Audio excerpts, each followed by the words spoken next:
이제 우리는 인간다운 이야기를 하며 살자라는 제목으로 은혜를 함께 나누도록 하겠습니다. 16절 말씀, 주는 그리스도시요 살아계신 하나님의 아들이시니이다. 이 고백이 가장 위대한 고백인 이유는 바로 이 고백 속에 인간의 모든, 인류의 모든, 개인의 모든 문제에 대한 해답이 다 담겨져 있기 때문에 그래요. 그래서 인간이 가지고 있는 모든 첫째 문제는 뭐냐? 바로 사랑의 문제예요. 인간은 사랑으로 살 수밖에 없는 존재이고 또 사랑 때문에 괴로워하는 존재입니다. 왜냐? 인간의 사랑이 불완전하기 때문에. 우리가 그 불완전하다는 사랑을 알면서도 인간은 사랑 때문에 아파하고, 뭐 연인의 사랑뿐만이 아니에요. 부모 자녀의 사랑도 있어요. 인간에 대한 사랑도 있어요. 우리는 인간의 사랑이 불완전하기 때문에 아파하고 힘들어해요. 그리고 불완전하다는 걸 알아요. 그럼에도 불구하고 완전한 사랑에 대한 노스텔지어가 있어요. 그래서 늘 완전한 사랑을 기대해요. 연인끼리도, 가족끼리도, 또 인간끼리도, 막 국가 간에도 그런 사랑을, 그렇게 불가능하다는 걸 경험을 통해서 너무 잘 알면서도, 인류 역사를 통해 알면서도 또 우리는 그 완전한 사랑에 대한 노스텔지어를 포기하지 못해요. 왜 그래요? 우리가 바로 완전한 사랑이신 하나님으로부터 창조되어 나왔기 때문에 인간은 그 완전한 사랑을 경험한 그 근원적 기억이 우리의 영혼 속에 있어요. 그래서 이 완전한 사랑에 대한 포기를 못하고 끊임없는 노스텔지어를 갖고 있어요. 그러나 인간에게서 우리는 완전한 사랑을 기대할 수 없고 늘 실망해요. 나 자신도 그렇잖아요. 우리 자신도 아무리 우리가 누군가를 사랑해도 완전한 사랑을 해줄 수가 없어요. 이 완전한 사랑이 오직 어디에서 완성됐느냐? 우리가 이 땅과 아니 영원한 천국에서도 완전한 사랑을 어디에서 경험할 수 있느냐? 오직 예수 그리스도의 십자가 사랑, 부활의 사랑, 나를 향한 주님의 사랑 속에서 믿으시면 아멘. 바로 그 이 고백 속에 주는 그리스도시요 살아계신 하나님의 아들이십니다. 이 고백 속에 인간의 모든 사랑에 대한 문제의 해답이 완전한 그 결정적 정답이 담겨져 있고 그 유일한 해법이 담겨져 있는 거죠. 두 번째, 현대인의 또 두 번째 제일 큰 문제, 어떻게 보면 2020년을 살아가는 오늘 대한민국의 문제이며 요즘에 2030 세대들이 가장 민감한 문제다라고 언론마다 뉴스마다 떠드는 게 바로 뭐예요? 공정과 정의의 문제잖아요. 그거를 줄여서 성경은 뭐라고 그래요? 우리가 수없이 했던 얘기예요. 바로 공정과 정의, 그게 공의예요. 공의. 하나님의 공의의 문제라는 거예요.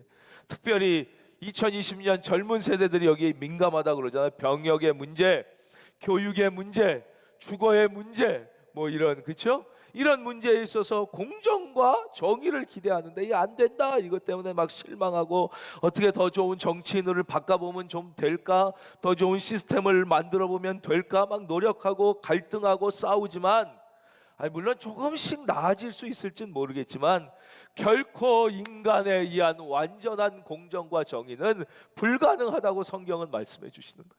오직 하나님의 공의는 하나님에 의해서만 완전하게 이루어질 수 있는 거예요. 이 공정과 정의의 문제, 우리가 이것 때문에 아파하는데 인간은 왜 이 공정과 정의의 문제를 완전히 해결할 수 없습니까? 인간 자신이 죄에서 태어나 죄 속에 살고 죄를 지으며 살아요. 그래서 지지난 시간에도 말씀드렸지만 인류의 제일 큰 문제를 왜 위대한 영웅이나 성자가, 왜 이순신 장군이나 세종대왕이나 공자나 석가모니 같은 분들에게 해결하라고 맡기시지 못하고 하나님이신 예수 그리스도, 하나님의 아들이신, 그러면서 동시에 하나님이신 예수님이 친히 오셨냐?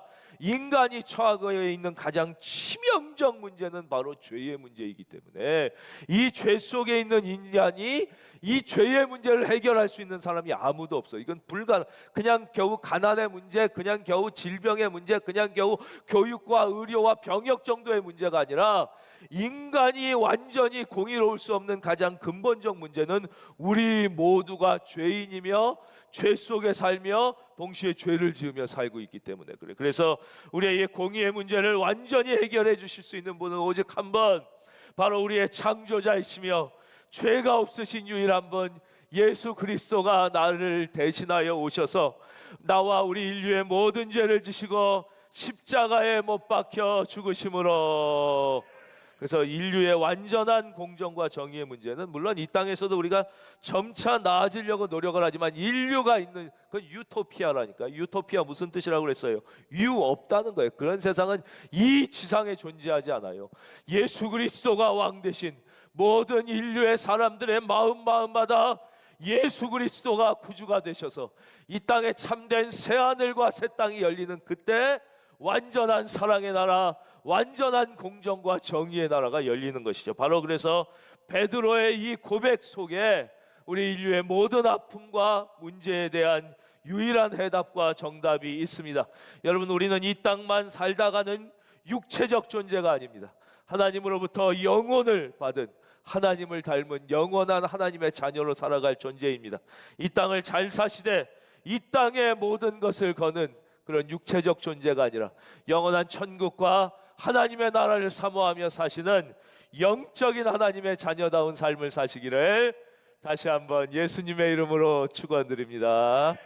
그리고 오늘 그 고백 위에 예수님이 천국의 열쇠를 주시겠다고 약속하는 게 19절에 나오는 거예요. 내가 천국의 열쇠를 내게 주리니 내가 땅에서 무엇이든지 면 하늘에서도 매일 것이요 내가 땅에서 무엇이든지 풀면 하늘에서도 풀리리라. 이건 정말 너무나 감격적인 얘기라고 말씀드렸어요. 주님이 천국의 열쇠를 우리에게 주신다. 즉 주는 그리스도시요 살아계신 하나님의 아들이라고 고백하는 모든 하나님의 자녀들, 모든 성령이 임하신 하나님의 교회마다 이 천국의 열쇠를 주신다는 거예요. 너무나 정말 감당하기 어려울 정도로 감격적인 말씀이에요. 미국의 사업가 셋이 사업차 일본 도쿄를 방문했답니다.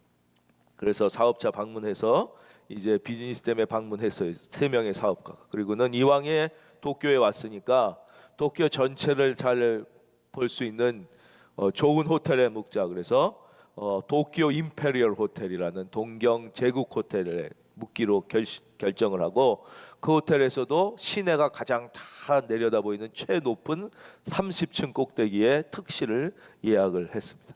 그리고 이제 미국에서 도착해서 30층 숙소에 짐을 다 풀고 오늘 하루는 우리가 한번 일본 가까운 시내를 돌아보고 다시 들어오자 이렇게 세 사업가가 얘기를 하고 내려가서 일본 거리 뭐 긴자거리 이런 데겠죠. 이렇게 돌아보고 저녁도 잘 일본 음식 잘 먹고 이제 밤 한 11시쯤 돼서 다시 동경 호텔로 돌아왔을 때 사건이 하나 기다리고 있었습니다. 동경 호텔 도착하자 아주 당황한 듯이 그 호텔 직원이 이렇게 얘기한 것입니다. 아, 선생님들 대단히 죄송합니다. 그만 전기 배선에 문제가 생겨서 엘리베이터가 작동하지를 않게 됐습니다. 이 전기 배선의 문제가 엘리베이터가 작동하지 않게 됐으니 선생님들께 2가지 옵션밖에 드릴 수가 없습니다. 하나는 계단으로 걸어서 30층까지 올라가시던가, 그게 너무 힘드실 것 같으면 저희가 이 로비 옆쪽에 임시 숙소를 이 엘리베이터가 복구될 때까지 마련해 드리겠습니다 하는 거예요. 이 세 친구가 의논을 했어. 이거 어떻게 하면 좋을까 의논을 하다가 야, 우리 평생에 어떻게 호텔에 와서 30층까지 걸어 올라가는 일이 있겠냐. 이것도 아마 나중에 지나고 나면 좋은 추억이 될 것 같으니까 우리 1층에 임시 숙소에 머물지 말고 30층 우리 건강한 다리가 있으니까 한번 걸어서 올라가자. 이렇게 의논을 하고 합의를 봤습니다. 그리고 걸어 올라가기로 했는데 30층이 그래도 그냥 짧은 게 아니라 한참을 올라가야 되니까 우리가 그냥 걸어 올라가긴 너무나 힘들겠다. 그러니까 각자 파트를 맡자. 너는 1층부터 10층까지 맡고 너는 네가 어렸을 때 겪었던 그런 꿈, 너의 재미난 이야기, 너의 소년 시절의 이야기를 해라. 그럼 우리가 그걸 들으면 10층까지 올라가자. 10층부터 20층까지는 이제 네가 맡아가지고 그때는 네가 살면서 겪었던 아주 슬펐던 일, 너무나 힘들었던 일, 좌절했던 일, 뭐 이런 일들을 좀 얘기하면서 우리가 공감하면서 올라가자. 그리고 마지막 이제 21층부터 30층까지는 네가 맡아서 네가 너무나 기뻤던 일, 너무 재미났던 일, 환희를 겪었던 인생의 일들을 이렇게 얘기하면서 우리가 올라가면 좀 쉽게 올라가지 않겠냐? 이렇게 합의를 했어요. 그리고는 1층부터 10층까지 올라가니까 이제 한 친구가 자기가 어렸을 때 했던 그 공주 같은 이야기, 왕자 같은 이야기, 그 정말 꿈속의 동화 같은 자기 어렸을 때 이야기들을 다 한 거예요. 그 희망에 부풀어 있던 이야기들을 쭉 하고는 그러니까 생각보다 쉽게 10층을 뜨고 올라갔어요. 그 다음에 이제 11층부터는 그 친구가 자기가 이 부딪혔던 삶의 좌절, 절망, 그 슬픔, 그리고 그 공포, 두려웠던 일들을 다 그런 얘기가 누구나 인생마다 있으니까 그걸 쭉 얘기하면서 이제 올라갔어요. 이제 드디어 21층이 됐어요. 이제는 아주 행복했던 거, 기뻤던 거, 즐거웠던 거 이런 얘기를 하려고 그러는데 갑자기 21층에부터 그 얘기를 맡았던 친구가 아무 기억이 나질 않는다는 거예요. 나는 아무 기억이 안 나. 그러니까 친구들이 야 네가 맡기로 해놓고 그러면 어떡하냐?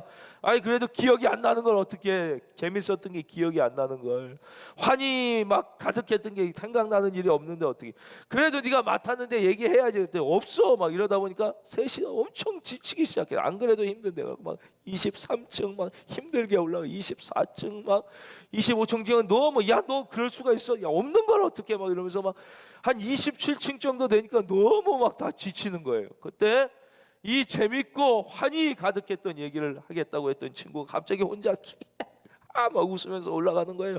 28층 막 29층 드디어 30층에 다 도달했어요. 그 30층에 딱 도달하자마자 이 재밌는 얘기를 하겠다고 했던 애가 막 배꼽이 빠질 정도로 막 웃으면서 막 그래 두 친구가 너무 힘든데 얘가 너무 웃으니까 아니 도대체 왜 그래? 그랬더니 야 진짜 재밌는 얘기가 생각났다. 뭔데? 야 우리 방 열쇠 안 갖고 왔다 그랬다는 거예요. 방 열쇠를 두고 왔습니다. 오늘 주님이 우리에게 주시겠다고 약속한 게 바로 이 열쇠예요. 내가 천국 열쇠를 내게 주리니. 이게 약 짧은 조크 같지만 이 새 사업가의 이야기는 우리 모두의 인생을 이야기하는 깊은 의미가 담겨져 있는 스토리입니다. 우리는 모두 힘든 인생의 길을 엘리베이터 타고 헬리콥터 타고 축 날아가는 인생이 누가 있겠습니까? 계단을 걸러가듯 올라갑니다. 처음에 우리의 어린 시절 우리는 꿈이 있었고 희망이 있었고 다 잘 될 것 같았고 뭐 아주 찬란한 나의 인생의 미래가 기다릴 것 같은 그런 유년기와 아동기를 대부분 보내지 않습니까? 그러다가 우리는 스물이 넘어 현실의 벽에 부딪히게 됩니다. 그러면서 우리는 현실을 두려워하고 현실 가운데 좌절하고 현실 가운데 힘들어하고 현실 가운데 슬퍼하며 그러나 우리는 인생의 어떤 희망 환희, 뭐 때로는 이런 걸 맛보는 분들도 있겠죠. 희망과 환희를 맛보던가 혹은 또 그런 것을 기대하며 살아가지만 좀처럼 21층 이후의 인생처럼 인생에서 환희와 기쁨은 그렇죠. 그 성공은 그렇게 쉽게 다가오지 않습니다. 그렇게 인생을 살다가 우리는 누구라도 예외 없이 우리의 마지막 하나님 앞에 서는 그 순간을 맞게 되고 그때 우리에게 진짜 필요한 것은 바로 천국 문을 열 수 있는 그 열쇠라는 사실. 그런데 과연 우리는 그 열쇠를 가지고 있느냐? 오늘 주님이 하신 말씀 다시 한번 읽겠습니다. 19절 내가 천국 열쇠를 내게 주리니 바로 이 인생의 마지막 모든 인생에 가장 필요한 천국 열쇠를 주님이 주는 그리스도시요. 한번 다 계신 곳에서 우리 같이 고백하겠습니다. 주는 그리스도시요 살아계신 하나님의 아들이시니이다. 내가 이것을 믿습니다. 할렐루야. 이 고백을 하는 모든 하나님의 자녀 성령이 임하신 모든 인생에게 하나님이 열쇠를 주신다는 거예요. 그럼 이제 오늘 설교의 마지막 부분에서는 이 천국 열쇠는 구체적으로 무엇인가? 이 천국 열쇠에 대하여 조금 공부해보고 말씀을 맺도록 하겠습니다. 첫째, 이 천국 열쇠의 주인은 바로 예수님 원래 한 분이시라는 거예요. 이 예수님 한 분이 열쇠라는 거예요. 요한계시록 3장 7절 제가 읽어드리겠습니다. 빌라델피아 교회 사자에게 편지하라.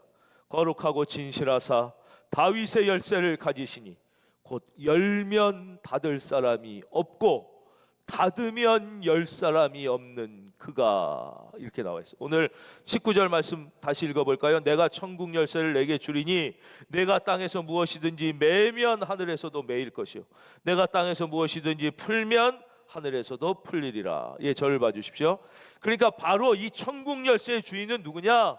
바로 예수님이셔요. 그래서 그 열쇠는 여기서 매면 매지고 열면 열려지고 닫혀지면 닫아진다. 매면 매지고 열리면 풀면 풀린다는 건 닫으면 닫아지고 열면 열려지는, 즉 천국 문을 열고 닫을 수 있는 이 열쇠의 유일한 원래 주인은 예수님 한 분뿐이 안 계시다는 거예요. 즉 다시 말씀드리면 천하 인간의 구원을 얻을 만한 다른 이름을 오직 예수 그리스도 한 분을 통해서만, 그분을 통해서만 천국에 갈 수 있다.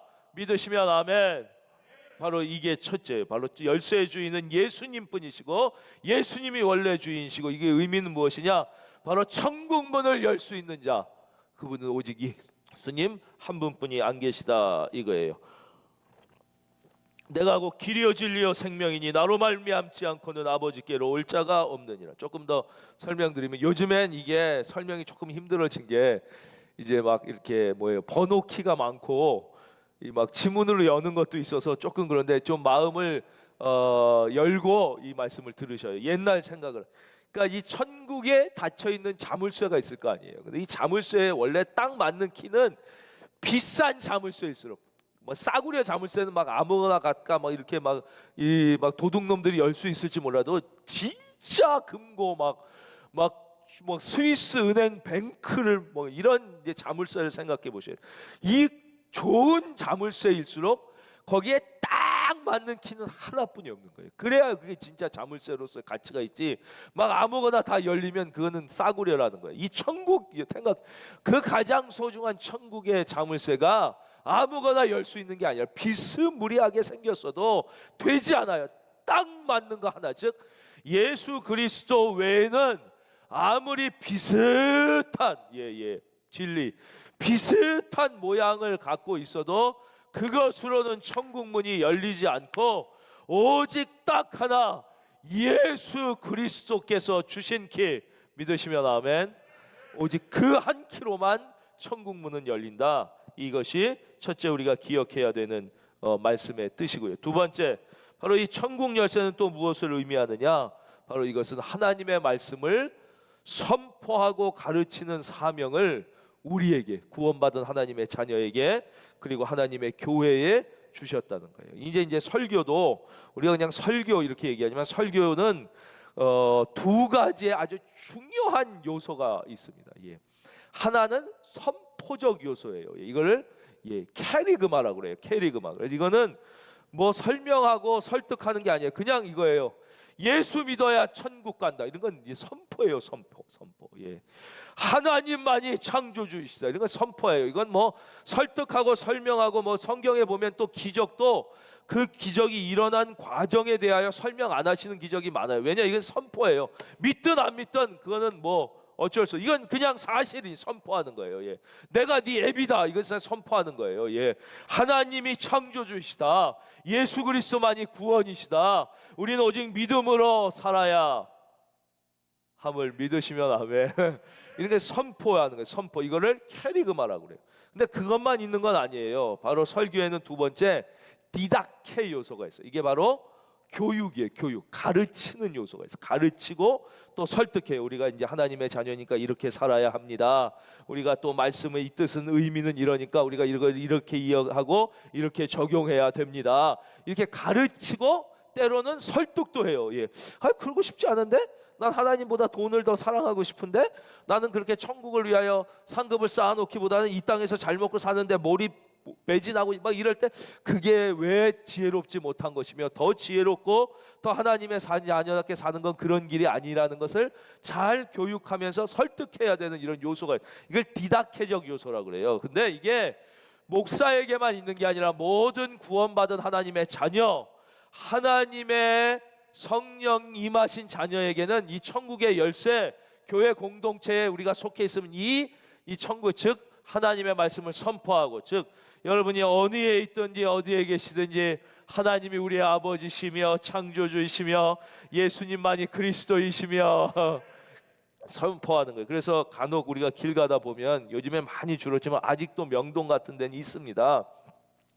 주 예수를 믿으라 그리하면 너와 내 가족이 구원, 뭐 이렇게 왜 뭐 이런 목소리로 하시기도 하고, 뭐 여러분 안 믿으면 불신지옥 뭐 이렇게 말씀하시는 분들이 계시잖아요. 그건 사실 마음이 좀 아플 때가 있어요. 오히려 저분들이 저렇게 해가지고 역효과가 있는 것은 아닐까. 예. 저분들이 저렇게 좀 이렇게 너무 지나친 방법으로 해가지고 교회와 그리스도인들에 대하여 반감을 불러일으키는 게 이런 마음이 들 때가 있어요. 그러나 조금 더 깊이 우리가 기도해 보면 거기서 하나님의 마음을 느낄 수 있는 거예요. 왜 하나님이 그렇게 좀 부정적으로 보이고 반감을 일으키는 그런 느낌이 있는 그 사람들을 통해서도 저런 선포를 하게 하시냐? 왜? 믿는 우리가 너무 안 하니까. 해야 할 우리가, 이 하나님의 진리를 선포해야 될 우리가 너무나 입을 다물고 있으니까 세례 요한이 뭐라고 그랬어요? 예, 저 돌들로도 하나님이 소리치게 하실 거라고 그랬잖아요. 예. 그러니까 그러시는 게 아닌가 그래요. 우리 모든 구원받은 하나님의 자녀는 이 하나님의 말씀을 선포하고, 또 부족하지만 내가 잘한다고 가르치는 게 아니에요. 우리가 이미 알고 있는 성경의 진리에 대하여 가르쳐야 될 책임이 있음을 믿으시면 아멘. 이게 천국의 열쇠를 우리에게 주셨다는 중요한 뜻이에요. 또 천국의 열쇠를 우리에게 주셨다는 것은 바로 우리에게 기도의 특권을 주셨다는 것입니다. 여러분, 기도는 특권인데요, 한번 따라하겠습니다. 모든 특권은 사명이다. 우리 한 번 더 할까요? 예, 이것은 아주 중요한 원칙인데요, 한번 따라하겠습니다. 모든 특권은 모든 사명이다. 그러니까 하나님께서 성경에서 우리에게 가르쳐 주시는 모든 특권을 주시잖아요. 놀라운 프리, 이거는 다 사명입니다. 사명. 쉽게 예를 들어드리면 보세요. 경찰에게는 사람을 체포할 수 있는 특권이 있어요. 그렇죠? 이거는 동시에 뭐예요? 이 범인들, 나쁜 사람들을 잡아서 사회를 정화해야 한다는 사명이 있는 거예요. 사명. 그렇죠? 판사에게는 판결을 내릴 수 있는 특권이 있어요. 특권. 이 특권이 있다는 건 뭐예요? 제가 모든 특권은 사명이라고 말씀드렸어요. 오늘 19절 말씀, 내가 천국 열쇠를 내게 주리니 내가 땅에서 무엇이든지 매면 하늘에서도 매일 것이요 내가 땅에서 무엇이든지 풀면 하늘에서도 풀리라. 이것은 우리에게 주신 기도의 특권인데, 기도의 특권은 동시에 기도의 사명, 즉 우리가 기도 드리면 하나님께서 들어주신다는 뜻, 또 바로 우리가 그 영혼을 구원해서 예수 믿게 하면 하늘에 올려 이제 천국에 들여보내 주신다는 두 뜻을 다 가지고 있는데, 앞의 의미는 앞에서 말씀드린 게 두 번째 기도의 특권. 근데 우리가 기도드리면 하나님이 응답해 주신다는 거예요. 묶으면 묶이고 풀리면 풀린다는, 이것을 우리가 개인의 기도로서 하나님이 이렇게 해주시겠다는 특권으로만 해석할 때 기도의 능력이 수없이 감소되는 거예요. 예, 제가 좀 표현이 거칠지만 이게 기도의 능력이 수없이 떨어지는 이유가 왜냐? 우리가 이 특권을 특권으로만 생각하고 사명으로 생각하지 못하기 때문에 그래요. 우리에게 이 기도의 은혜 특권을 주셨다는 것은 우리가 나와 내 자신만을 위하여 이제 기도해서는 안 되고, 우리가 나의 가족의 죄악을 위해서, 우리 가문과 우리 가족의 아픔을 위해서도 기도해야 될 우리가 사명, 우리가 의무가 있고, 그것뿐만 아니라 우리가 이 땅의 아픔, 이 민족의 죄악, 이 인류를 위해서도 기도해야 될, 할렐루야, 사명이 있다는 거예요. 그렇게 해야 될 책임을 주님이 우리에게 주신 것이죠. 예, 너만 쓰라고, 네 자신만 위해서, 네 가족만 위해서, 조금 뭐 넓어봤자 네 교회, 네 그 한 교회만 위해서 사용하라고 이 주신 게 아니라, 개인이라면 나의 가족의 아픔, 나의 가문의 죄를 가슴 내 죄로 생각하고 기도하며, 나의 문제로 생각하며 기도하고, 또 우리가 더 넓게 우리의 민족의 죄, 민족의 아픔, 또 우리 교회뿐만 아니라 우리 한국 교회의 아픔을 위해서 우리가 기도해야 할 그런 사명과 특권이 동시에 주어졌다는 거죠. 여러분, 제가 여기서 분명히 말씀드리겠습니다. 여러분 성도님, 하루에 최소한 여러분이 하나님 앞에 무릎 꿇어 기도드리는 시간에 막 기도를 너무 막 짧게 하고 이러시면 안 돼요. 진짜 기도는 우리에게 주신 특권이며 놀라운 사명이에요. 이 여러분 절반 이상을 나라를 위하여, 민족을 위하여, 이웃을 위하여 애통하며 기도하십시오. 하나님께서 여러분의 기도를 축복해 주실 줄로 믿습니다. 예. 마지막으로 이 천국의 열쇠를 주셨다는 것은 바로 전도와 선교를 의미하는 것이죠. 예, 이건 처음에 드린 말씀에 하고도 이 같이 통해 있기 때문에 길게 말씀드리지 않겠어요. 내가 천국 열쇠를 내게 주리니, 이 말씀은 너희는 가서 모든 민족으로 제자를 삼아 아버지와 아들과 성령의 이름으로 세례를 주고 내가 너희에게 분부한 모든 것을 가르쳐 지키게 하라. 따라하겠습니다. 볼지어다 내가 세상 끝날까지 너희와 항상 함께 있으리라. 지금도 주님이 우리와 항상 함께 계신 줄로 믿습니다. 얘기 하나 해드리고 맡겠습니다. 왜 이 얘기를 또 해드리느냐? 천국의 열쇠, 오늘 말씀에 나오잖아요. 이 천국의 열쇠라는 동일한 제목의 세계적으로 유명한 베스트셀러가 있습니다. 그렇죠? 천국의 열쇠. 그 취시험 신부가 주인공으로 이거를 쓰신 분이 A.J. 크로닌이라는 분이에요. 이분은 원래 직업이 이런 작가가 아니라 의사셨어요. 이분은 이 가난하고 힘든 분들에 대한 사랑과 연민 때문에 아주 어려운 오지의 탄광촌에서 계시던 의사 선생님이셨어요. 근데 이분이 거기서 의사 선생님을 하는데 거기에 같이 일하던 한 그리스도인 간호사 자매분이 계셨다는 거예요. 이분은 우리로 치면 큰 도시, 서울 같은 큰 도시에서 억울한 이 누명을 쓰고 그 탄광촌 오지까지 쫓겨오게 된 그런 가슴 아픈 사연이 있는 자매였다는 거죠. 근데 이 자매가 너무 사랑이 많고 그 정말 쥐꼬리보다 적은 월급을 받으면서도 늘 기뻐하고 입술에 찬송이 끊이지 않고 미소가 가득하고 환자들을 너무 정성껏 돌보더라는 거예요. 그런데도 그 환자분들이 그렇게 대우해 주는 분들도 없고 되게 막 거친 분들이 많고 막 막대하는 분들도 많고, 그래서 늘 이 의사 선생님인 A.J. 크로닌 박사가 속이 상했는데도 이 간호사는 그래도 늘 웃고 친절하게 대하고 자기 끝났는데도 끝까지 남아서 그 환자들을 더 간호하고, 근데도 이 환자들은 고마운 줄 모르고 막 정말 거칠게 대하고 그러더래요. 어느 날 이 크로닌 박사가 너무 화가 나서 그 간호사한테 그랬대요. 당신이 이럴 대우를 받을 이런 가치 없는 존재가 아니라는 것을 잘 알고 있지 않냐고. 당신이 여기서 이렇게 친절하게 하고 이렇게 잘 대해주고 믿음으로 하고 하는데도 저분들이 환자들이 이렇게 당신을 무시하고 이렇게 막대하고, 당신은 그럴 가치의 여자가 아니라고. 당신은 훨씬 더 가치 있는 분이고 그럴 만한 분이고 하나님은 그걸 다 아실 텐데 이 사람들은 이렇게 다 모른다고 이렇게 얘기했다는 거예요. 근데 그때 이 간호사 자매가 뜻밖의 이런 대답을 했다고 합니다. 바로 이 대답이 A.J. 크로닌 박사의 일생을 변화시키는 계기가 되는 그 이야기가 됐다는 거예요. 이 얘기에 이분의 일생이 변화되면서 이분이 이제 하나님의 사랑을 글로 전하는 작가가 되게 되는 건데요. 이 자매가 이렇게 얘기했대요. 박사님, 제가 가치 있는 존재라는 걸 하나님이 알고 계신다면 그것으로 충분하지 않을까요? 더 이상 필요한 게 무엇이 있나요? 그분이 알고 계시고 그분이 나와 함께 하신다면 그것으로 충분하지요.